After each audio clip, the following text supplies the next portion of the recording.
वंदे मातरम। नमस्कार, जय श्री राम। 2 दिन तक मैं दिशा सालियान केस पर कोई अपडेट आपको नहीं दे पाया। और उस दिन जो 18 को जो बात चल रही थी उसको लेकर के, तो आज भी इस संदर्भ में मैं कुछ बताने की स्थिति में नहीं हूँ, लेकिन ये बताने की स्थिति में ज़रूर हूँ कि दिशा का केस जो अब 29 अगस्त को हीयरिंग पर गया है, वो 29 अगस्त की ही हीयरिंग है। अब इसके पीछे क्या, ये आखिर क्यों ऐसा हो रहा है, उस पर थोड़ी सी आज इस वीडियो में ज़रूर बात कर लें। कल एक विशेष वीडियो बनाने वाला हूँ जो अपडेट्स के साथ में कुछ अन्य चीज़ें भी जिसमें शामिल होगी। दरअसल क्या है कि ये जो केस की सुनवाई आगे चल रही है या बीच में जिसमें कुछ खेल भी हो रहे हैं। एक तो वो ऐसा केस होता है कि जिसमें सामने की तरफ कोई अड़ंगा लगाने वाला होता ही नहीं है, अर्थात शासन और अपीलार्थी वो लगभग आमने सामने होते हैं, किंतु शासन में फिर पीछे की तरफ और कोई ताकत देने वाला व्यक्ति नहीं होता, अर्थात तीसरा पक्ष नहीं होता है जो उस केस को ट्विस्ट करे या केस को डाइवर्ट करे। ट्विस्ट करना अलग चीज़ है, डाइवर्ट करना अलग चीज़ है। ऐसा करने वाला जब कोई व्यक्ति उसमें नहीं होता है तो शासन वर्सेस पिटिशनर केस बन जाता है। ऐसे मामले में पिटिशनर के केस को जल्दी आगे बढ़ाने और केस में जल्दी निर्णय करवाने और सामान्यतया सकारात्मक या अपीलार्थी के अनुकूल निर्णय करवाने में काफ़ी हद तक सफलता मिलती है। यहाँ केस में मामला अलग है। यहाँ केस में मामला ये है कि न चाहते हुए भी इस केस में 3 पार्टियां हैं। एक पार्टी खुद सतीश सालियान हैं जिन्होंने केस पिटिशन दायर की मुंबई हाई कोर्ट में। दूसरी पार्टी है महाराष्ट्र गवर्नमेंट, जो भले ही अभी उस पर बीजेपी एनडीए की सरकार है या कि देवेंद्र फडणवीस की सरकार है, लेकिन ये सरकार तो है ना।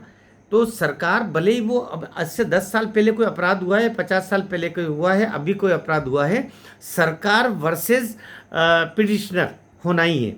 अब 2 पक्ष हो गए।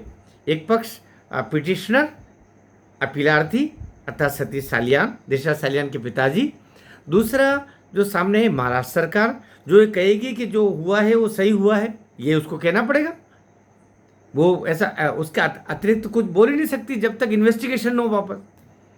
तो दूसरी पार्टी हुई आपकी महाराष्ट्र सरकार, जो उस केस में डिफेंड करेगी, पहले जो कुछ हुआ उसको लेकर के बचाव में उतरेगी।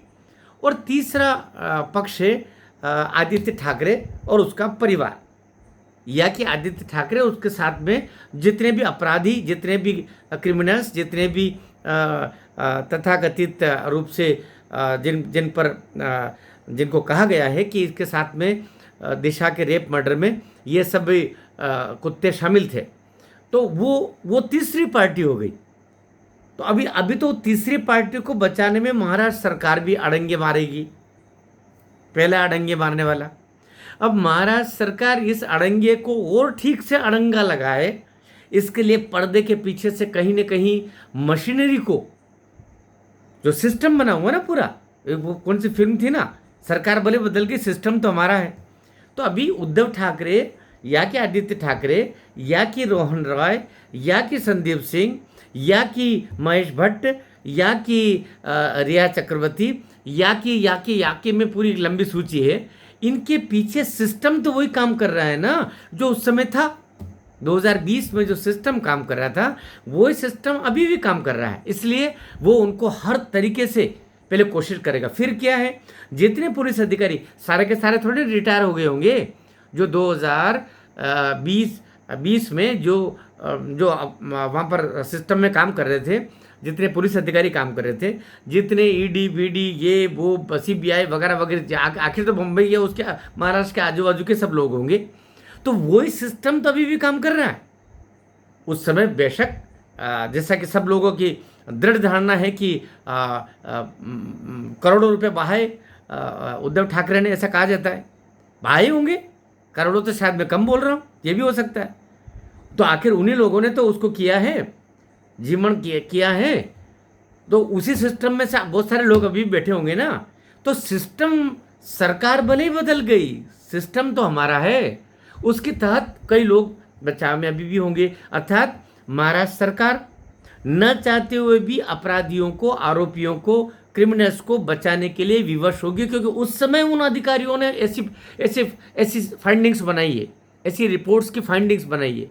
तो तीसरा पक्ष, तीन, इस तरीके से तीन ये है। अड़ंगे लगाने में कौन? महाराष्ट्र सरकार, वर्तमान वाली महाराष्ट्र सरकार भी, लेकिन इस अड़ंगे को और ताकत पीछे देने वाले सिस्टम में वो लोग जो उस समय अपराधियों के साथ थे या स्वयं अपराधी ही थे।